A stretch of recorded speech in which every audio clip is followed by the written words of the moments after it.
¿Cómo le va? Buenas noches, bienvenido. Mire, hoy quiero hablarle de un barco.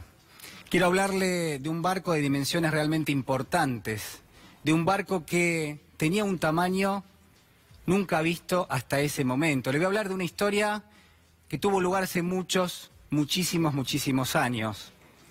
Y usted me va a acompañar en este relato porque seguramente conoce parte de lo que es esta historia. Es una historia que tiene una intención detrás, la intención de salvar vidas de hombres, salvar vidas de mujeres, salvar vidas de animales.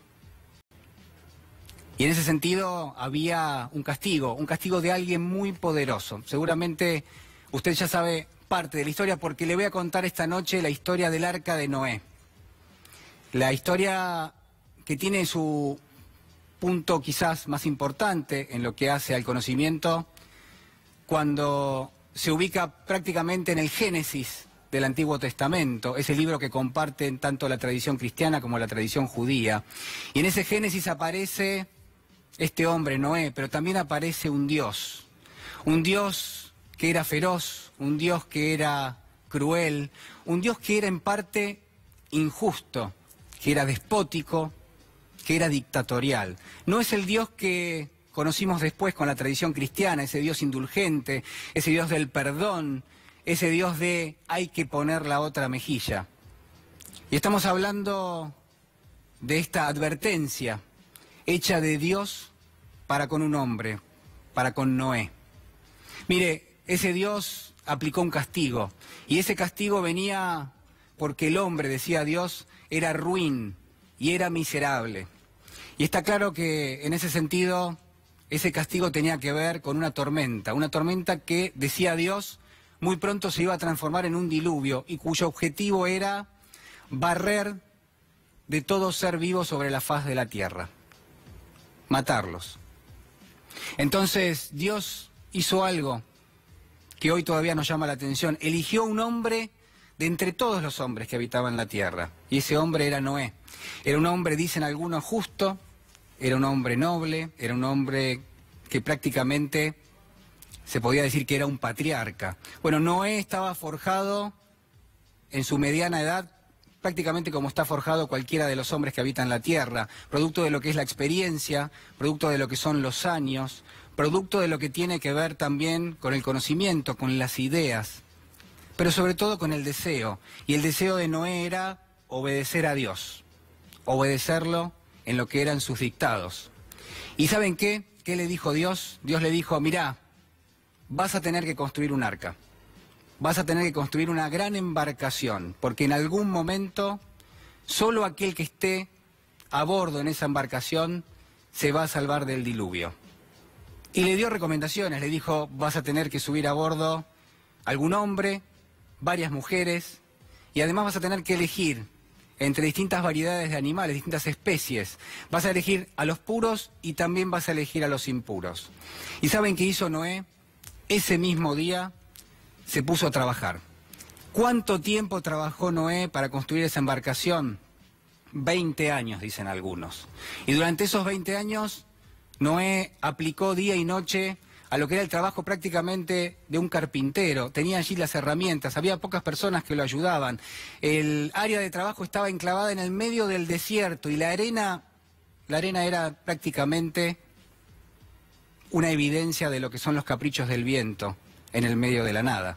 Eso era parte de la coyuntura, parte del contexto en el cual Noé trabajó día y noche, porque claro, se venía el diluvio y claro que también generaba risas alrededor de él, generaba incertidumbre, generaba desconfianza, escepticismo.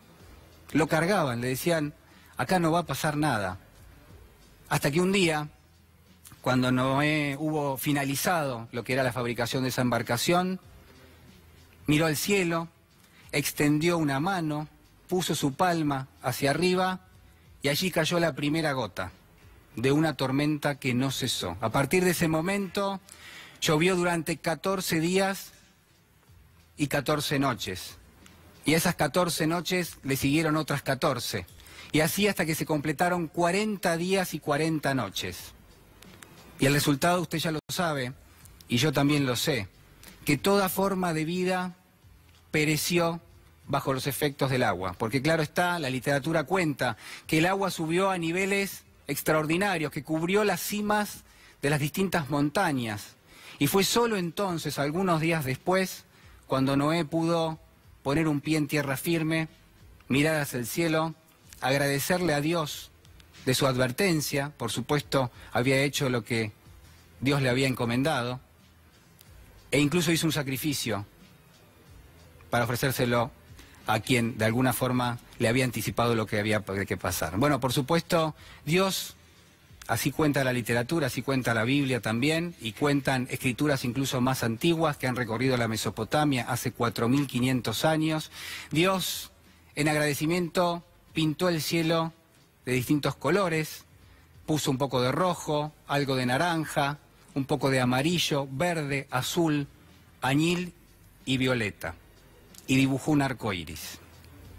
Mire, yo quiero preguntarle en esta noche si la Argentina de hoy no se parece en parte a la historia del Arca de Noé, si no estamos en presencia de una Argentina que en gran medida es para pocos, si no estamos en presencia de una Argentina que se parece al Arca porque a bordo del Arca solo entran algunos y quedan muchos afuera. Quiero preguntarle si en este contexto, en este lugar, en lo que tiene que ver con la Argentina de hoy, las políticas que ha tomado este gobierno, de alguna manera no redundan en esto que estamos viendo, en esta exclusión que sufre una parte importante de la sociedad. Estoy hablando de una situación donde quizás hay muchos noes, hay muchas personas que advierten que hay algo que no está bien, que hay algo que puede llegar a venir.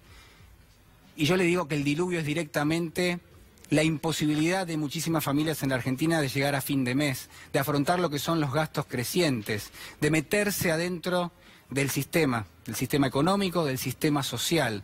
Pero sobre todas las cosas me pregunto si el diluvio no tiene que ver con la desigualdad, esa desigualdad creciente que sufrimos en la Argentina. Mire, quiero compartir algunos datos nada más de las últimas horas. Uno de ellos tiene que ver obviamente con el desempleo, 9,6%, el dato más alto de los últimos 12 años. Creo que lo dice todo.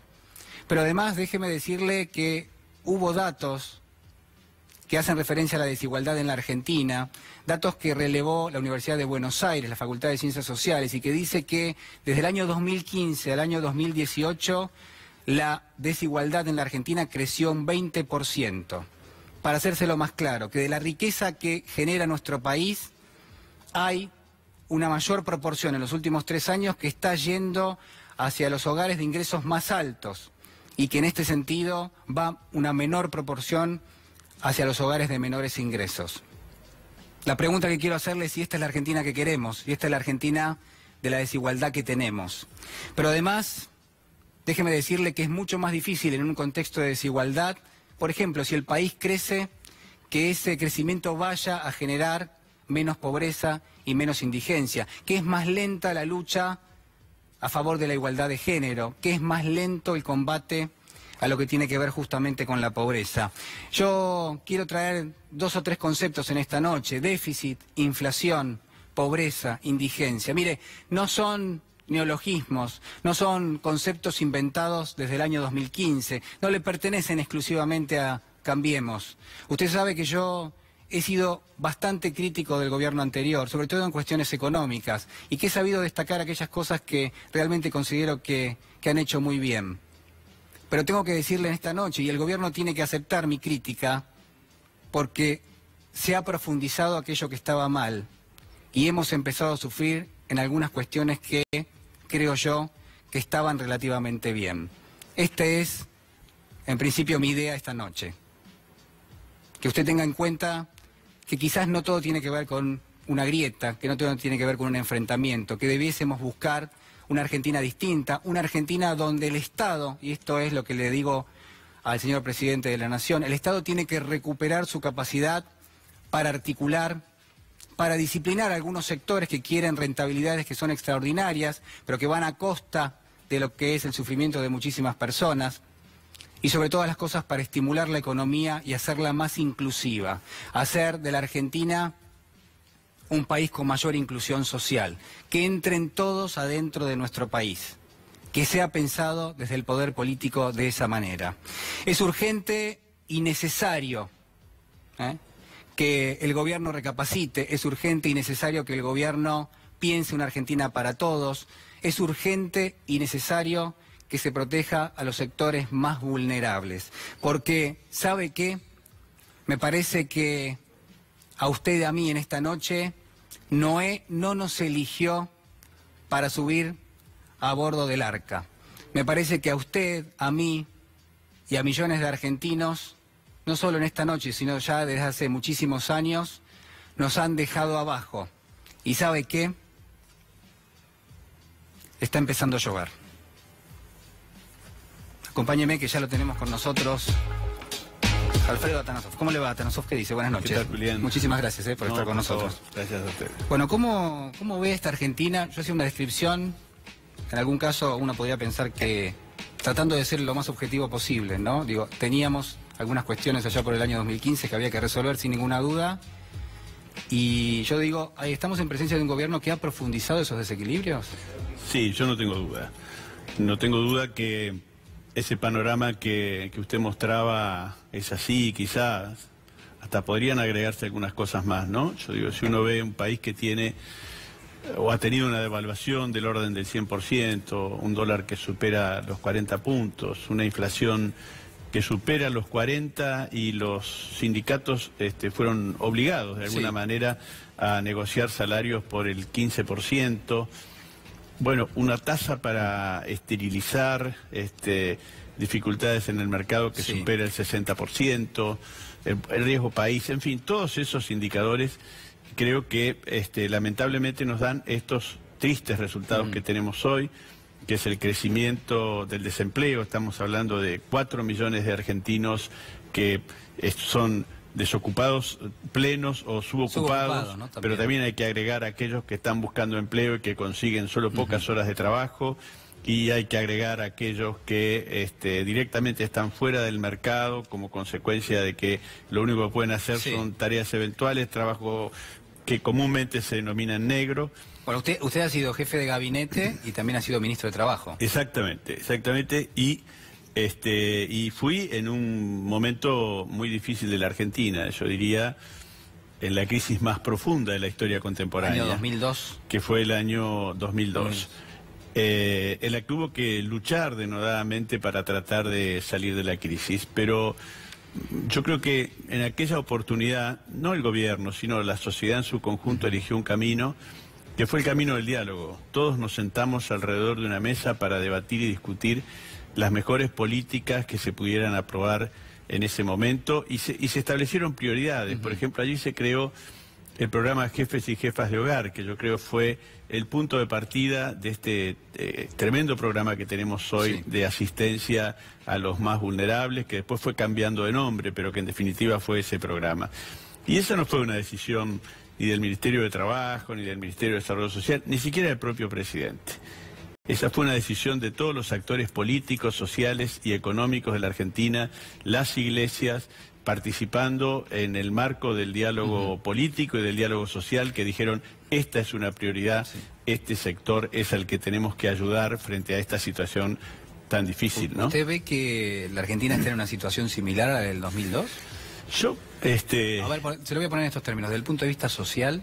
Desde el punto de vista social creo que estamos con grandes dificultades. Yo no diría similar, creo que son momentos distintos, pero me parece que estamos frente a una situación muy grave. Cuando usted ve que hay 4.500 millones de pesos en cheques rechazados durante el mes de agosto, es porque usted está viendo que este mes de agosto desgraciadamente ha sido de los peores que hemos vivido. Punto de inflexión, ¿no? Y porque esto implica destrucción de empresas, sobre todo de pequeñas y medianas empresas, consecuentemente destrucción de empleo.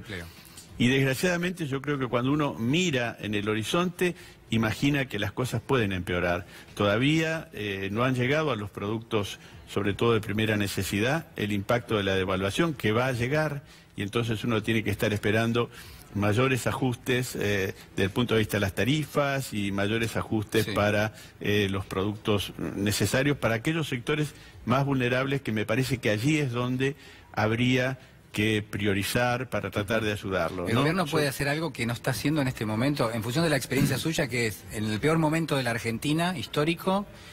A usted le tocó, bueno, ser jefe de gabinete, ser también ministro de Trabajo. Digo, ¿cuál es la reacción que tiene un gobierno? Y si sobre todo desde el poder se ve lo que pasa, porque a veces uno tiene la sensación de que hay cierta indiferencia. Yo creo que sí, yo creo que se puede hacer y creo que objetivamente hay condiciones para poder hacerlo.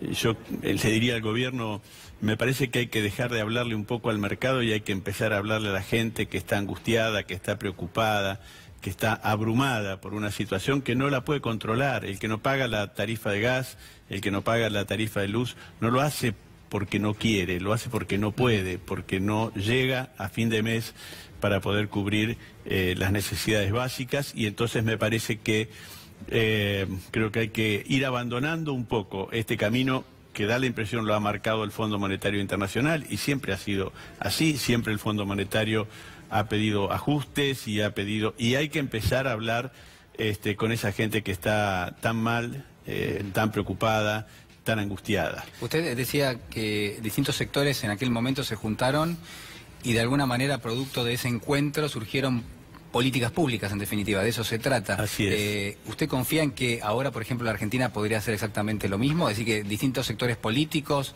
incluso la Iglesia también podría participar, y eso sería, en términos de lo que es políticas públicas, algo eficiente. Absolutamente.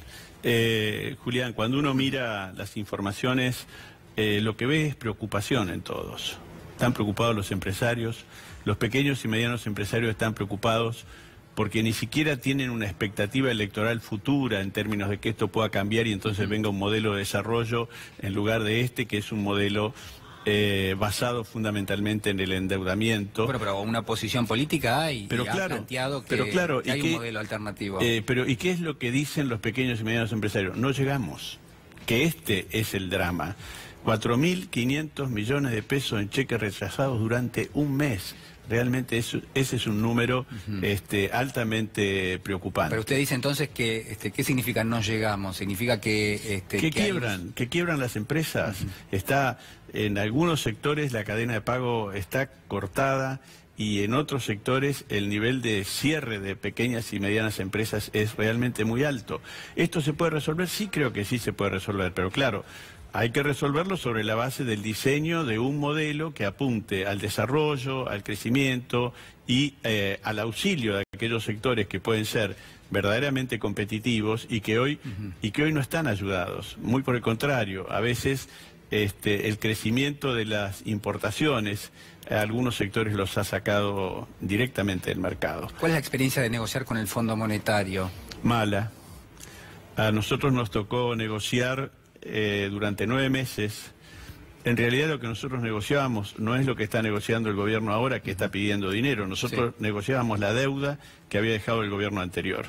Y realmente fue muy mala. Nosotros tuvimos toda una etapa de debate técnico, yo creo que llegó más o menos hasta el mes de septiembre del año 2002, momento en el cual el presidente de la Nación, en aquel momento Dualde, dijo: se terminó el debate técnico, ahora vamos al debate político. Y Dualde, hablando por teléfono con quien en aquel momento era el director gerente, le dijo: no vamos a bajar las jubilaciones, no vamos a bajar los salarios, no vamos a aumentar las tarifas, no vamos a aumentar los impuestos. O sea, tuvo una posición irreductible, es decir... La Argentina no estaba en condiciones de hacerlo, como tampoco está ahora la Argentina en condiciones de hacerlo. Es decir, que usted, en función de la experiencia, lo que dice es, el gobierno, vamos a suponer, el ministro Duhovne, tendría que decir al Fondo Monetario: señores, yo no puedo ajustar en salud, en educación, en jubilaciones. Debería ser más realista, creo yo, y en todo caso más duro.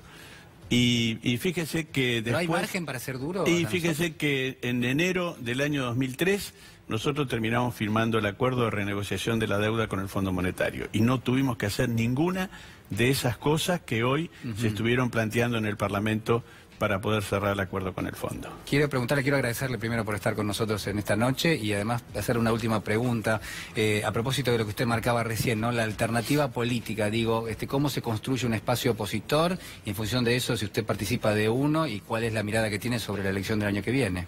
Yo creo que sí, yo creo que ese espacio se está construyendo, creo que hay muchas figuras importantes que están trabajando. quizás no sea este el momento de definir candidatos, en realidad este es el momento de construir ese espacio, pero yo podría decir, Juan Manuel Urtubey es un jugador muy importante en todo este proceso, Miguel Pichetto también lo está haciendo, Sergio Massa es otro que también muestra sus preocupaciones. Ahí había pasado recién Sergio Massa. Roberto Labaña también. Creo que estamos en un proceso de conformar ese espacio que me parece es el que le va a permitir a la Argentina salir de la crisis, pero salir sobre la base de un modelo de desarrollo, un modelo en el que se pueda fortalecer aquellos sectores de la economía capaces de revitalizar la situación. ¿Le parece entonces que en ese espacio puede entrar también Cristina Fernández de Kirchner? Yo dudo. Cristina, en principio, se fue del peronismo. Entonces ella tendría que adoptar una decisión en términos de abandonar su unidad ciudadana. Ah, sí, por supuesto, estamos hablando de que van a una gran interna. Y volver al justicialismo. Pero obvio, si ella estuviese dispuesta a participar, también podría participar, y entonces allí estamos hablando del 60 o 70% de la población de la Argentina que participa de estas ideas. Pero bueno, todavía hay tiempo. Hoy se está trabajando en la conformación de ese espacio y ya vendrá el momento para que aparezcan los candidatos. Ahí lo tenemos de fondo al expresidente Eduardo Duhalde. ¿Lo ve habitualmente? Sí, sí. ¿Cómo está? En realidad trabajamos juntos, sí, porque yo lo sé, pero... él preside el Movimiento Productivo Argentino y yo soy su secretario ejecutivo. Así ¿Cómo que está Duhalde? Está muy preocupado. Y está poniendo todo su esfuerzo para tratar de encontrar un camino que nos permita salir. Lo intentó llevándole ideas y propuestas al gobierno que lamentablemente no fueron aceptadas y ahora está en permanente articulación. ¿Duhalde le llevó propuestas al presidente Macri? Sí, para tratar de encontrar un camino que nos permita salir de esto. Y ahora está articulando con todos los actores del peronismo, con todos, absolutamente todos, y creo que en eso no hay exclusiones, con proyectos, ideas y propuestas que nos puedan permitir hacia el futuro salir de esta crisis. Don le quiero agradecer muchísimo. No, muchas gracias, Julián. Muchas gracias. Muy amable. Muy amable. Acompáñeme porque vamos a repasar algunos datos del día. Y de paso vamos a hacer algunos ejercicios teóricos. Bueno, acá está, ¿no? El primer dato del día, me quedo acá, señor director, 9,6% de lo que es la tasa de desempleo. Es la tasa más alta de los últimos 12 años. ¿Cómo es el tejido del desempleo? ¿Cómo es el análisis? Mire, aquella persona que está buscando activamente trabajo forma parte de lo que es esta estadística. Aquella persona que ha dejado de buscar trabajo por diversas cuestiones, a veces es por desánimo incluso, y esto está en las encuestas, bueno, no participa de lo que es esta tasa. Obviamente esto después se traspola y lo que uno tiene en definitiva es un cálculo a nivel país. ¿Qué pasa con el desempleo? Bueno, hay precarización de trabajo, crece lo que es la subocupación, es decir, aquella persona que quiere trabajar más pero que no puede hacerlo, y cae lo que es el número de empleo vinculado obviamente a lo que comúnmente se llaman las changas, es decir, empleo sobre todo en lo que es el sector informal de la economía. Segundo dato del día, 38,80 pesos, lo que es el Banco Nación, la cotización del Banco Nación para el dólar. Una jornada donde hay muchas personas y muchos analistas, ¿no?, que empiezan a sacar conclusiones diciendo, bueno, terminó, lo peor ya pasó, algunos dicen lo mejor está por venir, yo dudo mucho que esto sea así realmente, y hay que marcar que tiene que ver más con un movimiento de los mercados y puntualmente con la entrada de dinero, ¿para qué? Bueno, para comprar, para licitar lo que se llaman estas LECAP, que son nuevas letras capitalizables que pagan un interés de hasta 50% anual. Bueno, usted sabe que se lanzaron en el día de ayer, entraron casi 1.000 millones de dólares en esas LECAP, y siga conmigo este ejercicio, entran los dólares.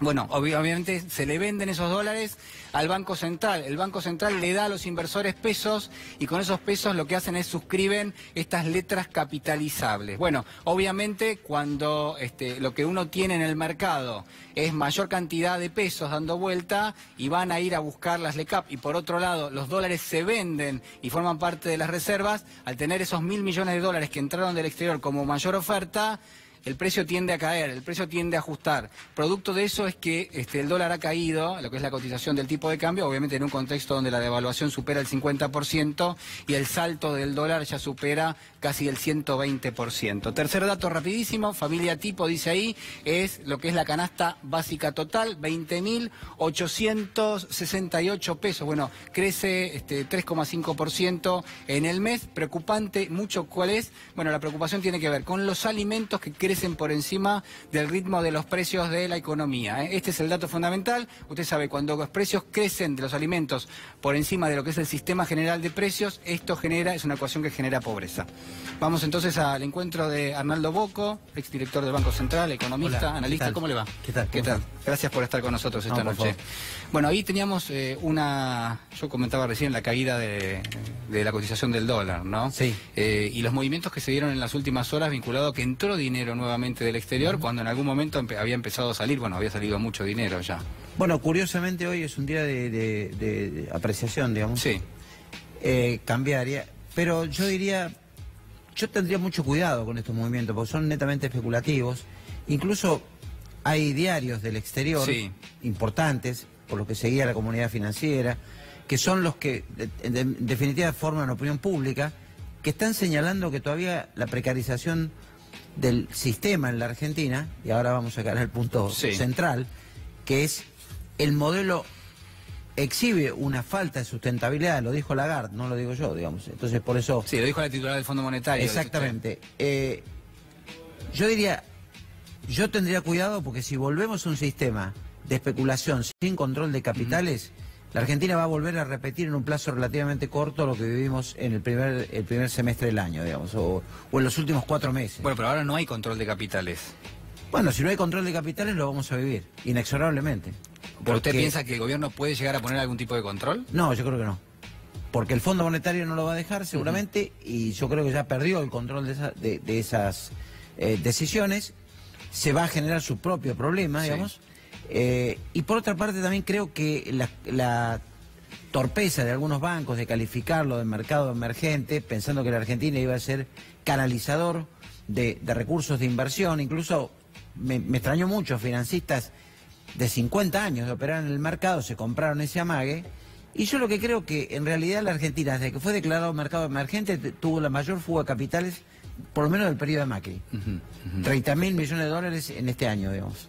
O sea que usted lo ve hasta paradójico en algún punto, le suben la calificación a la Argentina, sí, y sin embargo los capitales se van de la Argentina. La verdad me molesta la actitud, por ejemplo, un video que circuló estos días, donde se habla de que los activos argentinos están muy baratos y que es porque todavía no corrió tanta sangre en la calle.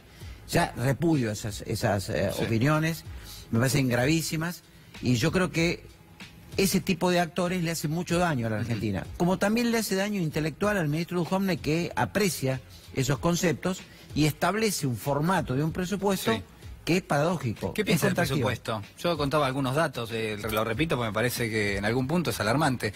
Lo que se va a pagar en términos de intereses el año próximo, por lo menos lo que está previsto en el presupuesto, es casi 14 veces el presupuesto de salud del país. Sí, diría, bueno, estamos en un presupuesto que del total del gasto público, 18% es servicios de la deuda, ese pago de intereses, y además eso condiciona la totalidad del presupuesto, incluso los ingresos.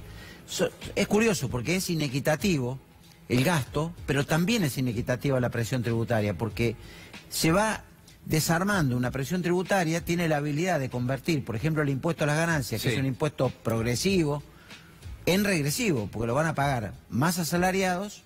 Se ha fijado un tope, por lo cual todo aquel que gane por encima de ese monto va a pagar impuesto a las ganancias y hoy no lo paga. Se han quitado beneficios que tenían los contribuyentes de la cuarta categoría, o sea, las personas que trabajan y perciben un ingreso, tanto asalariado como aquellos que tienen esa clase de ingresos. Entonces, me da la sensación que se busca capturar ganancias por un lado y se le aplica, para mí, una retención a las exportaciones industriales, se le quitan los reintegros, con lo cual, si el tipo de cambio no es muy competitivo, las exportaciones no van a crecer en los valores que está planteando el presupuesto. Es decir, Argentina perdió 30.000 millones de dólares de exportaciones. Puede ser una parte por la sequía que en realidad no son más de 8.000 millones de dólares, pero los otros 22, ¿cómo los consiguen? Dicen que en el un gobierno... momento que Estados Unidos tiene una cosecha récord, ¿de dónde va a vender?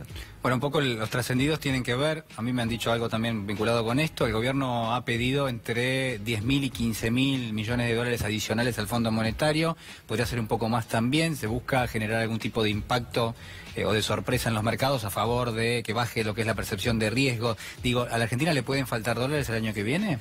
Y teóricamente le faltaban dólares si el desembolso del fondo iba a ser el natural en el tiempo, hasta el año 21, digamos, al 2021. A ver, yo creo que le faltan porque tienen muchos compromisos y vencimiento de deuda, y además la deuda va a estar concentrada, entonces en los vencimientos en un periodo de tiempo. Pero me da la impresión de que el gobierno, a medida que extreme la solicitud del fondo, se acerca a Grecia. Grecia tuvo que pedir una votación especial del directorio para que le dieran la cantidad de recursos que era mucho más que la capacidad que tenía para endeudarse con el fondo. Yo creo que mientras más alta sea la colocación, mientras más elevada sea la colocación, creo que hay un hecho notorio que es que el ajuste va a ser más salvaje. Y hay un punto. Pero usted dice por qué, porque si el fondo presta más dinero, las condiciones también que vienen atrás son más intereses. Mucho más duras. Y las propias condiciones de la Pero hay dos cosas que sorprenden. La primera es que ha trascendido que en la medición del fondo les duele que digan que este es un gobierno de ricos para ricos. Entonces, evidentemente, es tan brutal el gobierno que si al fondo le duele eso, no quiero pensar al resto de la sociedad. Pero no entiendo, a ver, ¿al fondo le molesta que haya un sector de la sociedad? No, dice, pero esto es escandalosamente inequitativo, un poco lo que dijiste recién cuando hablaste de la distribución del ingreso, y es así. Y además, ha trascendido hoy que hay declaraciones de miembros de la misión que dicen, nosotros no habíamos pedido un ajuste tan extremo. Y es un ajuste extremo, hay un recorte de gasto en obra pública, en el recorte del fondo sojero, en salud. Digo, tienen un efecto multiplicador negativo sobre la sociedad gigantesco, porque desfinancia los municipios. Y la provincia de Buenos Aires va a recibir mucho menos de lo que la provincia de Buenos Aires tenía. Por lo tanto, la provincia queda sin recursos y los municipios de la provincia de Buenos Aires se quedan sin recursos. Ahora, se repite un esquema que uno ha visto ya en otras oportunidades, no solo por parte de los gobiernos argentinos, sino también de otros gobiernos, que es, se utiliza el Fondo Monetario como una especie de paraguas, diciendo, bueno, como ellos me piden que yo haga un ajuste, yo lo termino haciendo. El gobierno, usted dice, está yendo en lo que es un ajuste mucho más profundo que lo que propone el Fondo Monetario. El gobierno va más lejos y además creo que en la medida que vaya más lejos, es como aquel profesor que tomas para hacer un deporte de riesgo y el profesor se va, o la profesora se va involucrando cada vez con vos. Bueno, la vida tuya cada vez depende más de él y él se va a tener que hacer cargo como se está haciendo cargo de la economía. Es decir, esto cada vez se exhibe con más fuerza que Macri no está en condiciones de conducir la economía, ni el equipo económico, digamos, tiene sintonía para conducir la crisis que se autoinfligió. Boco, le hago la última pregunta y la verdad que le agradezco muchísimo por estar con nosotros hoy. ¿La Argentina puede dolarizar? Es decir, ¿la moneda de la Argentina puede llegar a ser el dólar en los próximos meses? Lo vi al ministro hoy diciendo que no, que descartó totalmente. Sería una decisión muy equivocada. Así se utilizara una caja de conversión, digamos, con un sistema de convertibilidad que sería patético porque ya implosionamos de un sistema de ese tipo, con todos los problemas sociales que todavía estamos pagando hoy por la convertibilidad de los años 90. Y una dolarización, yo espero que la sensatez del Congreso norteamericano no permita que la barbarie local se lleve puesto, porque tiene que aprobarlo el Congreso norteamericano. Y ojo que la Constitución no lo permite. ¿Usted apela a la sensatez del Congreso de los Estados Unidos? Sí, obviamente, porque es su moneda, no es la nuestra. Gracias, Fosco, le agradezco mucho, muy amable. Bueno, nuevamente, esta noche vamos a hacer un poco de gimnasia. Estamos que nos levantamos y que no nos levantamos. Bueno, ahí el señor presidente de la Nación, Mauricio Macri, Christine Lagarde, la titular del Fondo Monetario, y el ministro de Economía. Al fin tenemos ministro de Economía, por lo menos después de lo que fue la reforma de las últimas semanas en términos ministeriales.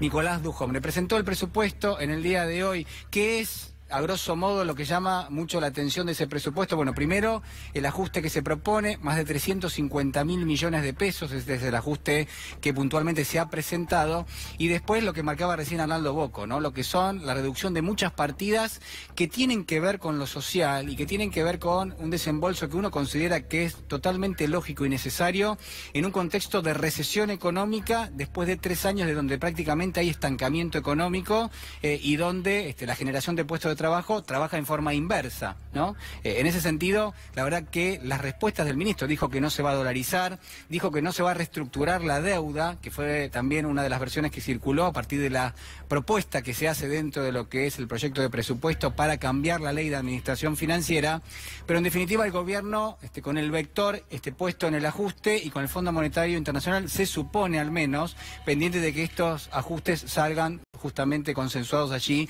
en lo que es el Palacio Legislativo. Vamos a estar analizando muy probablemente en los próximos días también esto, en los próximos programas, pero aparte lo voy a analizar con Artime López. ¿Cómo le va, López?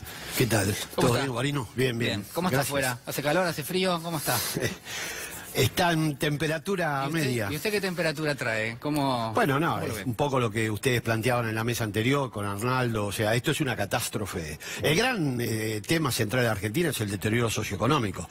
Pasa que entre las circunstancias que trae aparejado el modelo neoliberal es que se financiariza toda la discusión. Entonces estamos hablando exclusivamente de cuánta capacidad de pago tiene. Acá exactamente, bueno. Usted en eso es especialista. Acá bueno, la gran no sé nota... si es un elogio o... No, es una parte pertinente. Bueno, es una parte de la economía. Pero no es toda la economía. El resto, lo que se silencia y no se discute. Usted tiene que estar discutiendo que el conurbano bonaerense tiene 13 puntos de desempleo en el mejor trimestre posible de este año. O sea que vamos a 15. Y eso implica que el modelo que lleva adelante Mauricio Macri va a incumplir las metas con la sociedad argentina en términos de inflación, las metas con la sociedad argentina en términos de pobreza y con respecto al empleo. O sea, es una catástrofe en términos de economía real. Después, en términos financieros, no es mi tema, respeto todo lo que se dijo y lo sigo.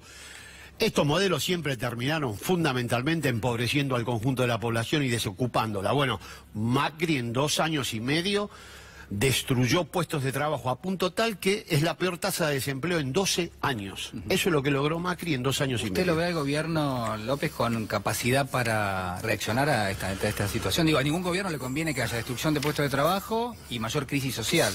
Exactamente. No, bueno, yo creo que no tiene ninguna porque tengo un matiz con respecto a lo que se planteaba en la mesa anterior. En realidad no, pero creo que bajo las estrecheces que plantean los rescates con el Fondo Monetario, el gobierno también pierde capacidad de resolución política. El gobierno está vaciado de poder político. Por eso sobredetermina el formato represivo. Lo vimos en la represión reciente a Juan Grabois y a los dirigentes sociales. Lo vamos a ver hacia adelante, la manera en que reacciona frente a la oposición. Hoy Oscar Parrilli lo señaló también en un reportaje radial. El gobierno hostiliza de manera notable a la oposición política y creo que tiene en vistas incluso proscribir a liderazgos políticos opositores con volumen. O sea, vamos camino a lo que efectivamente siempre sucede con el modelo neoliberal. Primero, entregan el control de la economía y luego se vacía del poder político y obviamente le queda como último recurso la represión. En ese camino va Macri. ¿Usted cuando dice proscribir a los líderes políticos está hablando de Cristina Fernández? Bueno, es evidente, la persecución mediática y jurídica sobre Cristina no tiene otro fundamento que quitarla del escenario electoral de cara al 2015. No hay una investigación judicial, no está Cristina dentro de lo que son las declaraciones de empresarios que incluso se han involucrado. Sí, bueno, pero sin fundamento, por lo que yo observo en términos, yo obviamente no opino por mí, lo que observo con respecto a aquellos que tienen herramientas jurídicas para analizar el caso y me merecen confianza, esto no tiene ningún fundamento de tipo, pero mucho fundamento electoral. Porque Cristina Kirchner es la primer minoría hoy a nivel nacional y efectivamente está en condiciones de resolver electoralmente las elecciones del 2019 favorablemente para cambiar este rumbo que es catastrófico. Usted preguntaba cuál es la solución. La solución es ganarle las elecciones a Macri. Esa es la solución para este problema. Bueno, y de ahí le pregunto entonces, ¿quién puede ser candidato de la oposición? ¿Usted imagina una oposición que esté unificada? ¿Usted imagina internas donde participe Cristina Fernández de Kirchner? Mire, yo creo que la oposición, hay dos grandes continentes. El panoficialismo, que involucra a Macri, pero también a Sergio Massa, eventualmente una candidatura de Miguel Pichetto. ¿Pero usted está poniendo a Massa con el oficialismo? En lo que yo denomino panoficialismo. Pero recién, por ejemplo, Atanasov lo ponía en la oposición política. Bueno, Atanasov tiene una percepción política distinta a la mía. No me sorprende para nada. Pero efectivamente creo que la captación de votos de este espacio no cambiemista pero al mismo tiempo que comparte, no lo digo yo, lo dicen ellos, desde Davos en adelante le dieron todo el plexo legislativo que necesitó Cambiemos para gobernar, por lo tanto me releva de toda prueba. La política es dinámica, se supone que hoy el Frente Renovador puede estar más lejos del gobierno que... por supuesto, está más lejos en términos de proximidades electorales, porque hoy estar cerca de Macri es prenderse fuego, pero en términos programáticos no hay ninguna variación. La única que pone en cuestión el formato electoral, pero también la forma de régimen, o sea, el cambio de rumbo, es Cristina Kirchner. Por eso la persecución, no porque plantea un cambio de gobierno. Un cambio de gobierno hasta sería bienvenido por parte del establishment, porque la verdad, la figura de Macri está muy desgastada y la de Vidal ni hablemos. Pero efectivamente lo que tienen ellos en mente es que puede haber un liderazgo opositor que además resuelva electoralmente la selección y cambie la perspectiva y el régimen de acumulación. ¿Puede haber reelección para el presidente de la Nación, le parece a usted? En estas condiciones socioeconómicas no, y además creo que no van a cambiar sino empeorar. Por lo tanto, la respuesta es muy negativa. Mire, Cambiemos obtuvo en el medio mandato una elección de 41 puntos. A nivel nacional, peor que la de Menem, peor que la de Alfonsín, peor que la de Néstor Kirchner. Salvo de la Rúa, la peor elección de medio mandato. Debilitado ya en la elección de medio término. Claro, y con heterodoxia económica. No me voy a meter en eso porque es su tema. No, pero es cierto, ese año inyectó mucha plata. Hizo kirchnerismo económico para obtener el resultado que tuvo, 41 puntos. Dicen que por eso no le, en principio el plan del gobierno, que era generar una recesión y que eso generase algún tipo de techo a la inflación, no le funcionó porque el gobierno de pronto decidió inyectar dinero porque era el año electoral. Entonces ese se rompió el esquema. Bueno, tuvo menos inflación en el año en que inyectó dinero que donde provocó la recesión, vamos a 45 puntos de inflación. Este gobierno ha batido todos los récords, con recesión, con endeudamiento, récord de inflación, vamos a una década de inflación. Creo que desde la salida del 91 no teníamos este nivel inflacionario, descontando obviamente lo acontecido en la crisis del 2001. La apuesta del gobierno es, me parece a mí en términos electorales, poner sobre la mesa cuestiones que tienen que ver con la corrupción, con las investigaciones, esto que comentábamos recién. La economía no le funciona en términos electorales. Bueno, ¿es más importante la economía que lo otro? Bueno, evidentemente tampoco en términos de corrupción le funciona, porque cuando usted analiza todas las encuestas de opinión muestran que el deterioro de Mauricio Macri y su elenco gobernante es muy profundo. La situación de Cristina Kirchner es inalterada, no ha impactado el tema cuadernos y corrupción sobre la figura de Cristina, y casi un 40% de los que lo acompañaron en balotaje dice no acompañarlo en 2019. Por lo tanto, no está funcionando. Y creo que menos va a funcionar, porque ya se observa además que el deterioro llega a todos los sectores sociales, y en particular a los que acompañaron a Cambiemos en el balotaje. O sea, eso es un contrasentido, por un lado. Dice una radiografía del votante que hoy todavía acompaña a Cambiemos. ¿Quién es? Yo creo que ellos van replegándose hacia su núcleo más duro, aquellos que efectivamente están movilizados por el rechazo al kirchnerismo, el rechazo a la figura de la expresidenta, pero no contempla la realidad socioeconómica. Pero eso es, yo le diría, un 25% del electorado. No es todo el electorado que acompañó a Cambiemos, y mucho menos creo que permanece en situación de acompañamiento después del impacto que tienen medidas muy concretas. La reforma jubilatoria, un desastre, lo que ellos llamaron reforma y medida horizontal.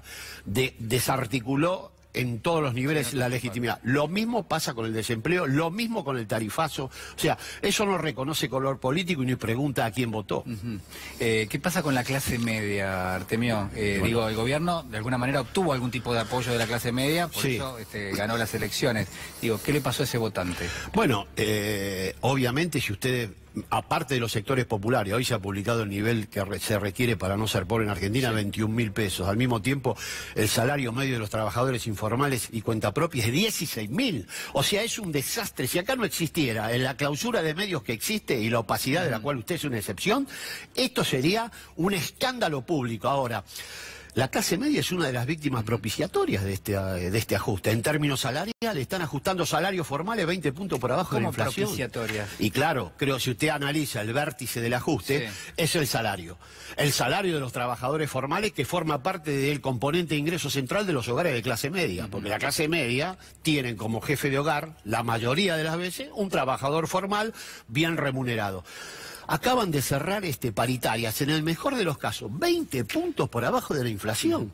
Eso no se vio nunca en democracia. Bueno, de la Rúa sacó el 13, Pregúntenle ustedes a Daniel Catalano cuánto es el deterioro del salario medio de un estatal con este gobierno de Macri. Sí, estamos de acuerdo. Bueno, Mucho eso peor. Eso se ve, ¿no? La evolución de los Esto es salarios un del sector 2001 público. de baja intensidad, pero efectivamente la perspectiva socioeconómica es la misma. Artemio, ¿cómo imagina el año próximo? Digo, entramos en el año con un presupuesto de muchísimo ajuste, donde las variables no se terminan de acomodar, incluso se están deteriorando, inflación, lo que tiene que ver obviamente con la generación de puestos de trabajo también reducido. Digo, ¿qué pasa en términos de consumo? ¿Usted ve que el gobierno va a hacer algún esfuerzo por tratar de sacar la economía adelante? ¿O estamos como estamos ahora y vamos a estar peor? Y me parece que en términos, es muy difícil mejorar la ecuación de consumo. Creo que el crecimiento económico no se va a producir. La verdad es que hacer pronósticos con respecto al 2019 es muy difícil, pero me parece que en términos socioeconómicos la situación no va a mejorar profundamente. Y en cuanto al presupuesto, bueno, en las redes sociales le dicen el ministro Dibujovne. O sea, imagínese qué es lo que puede...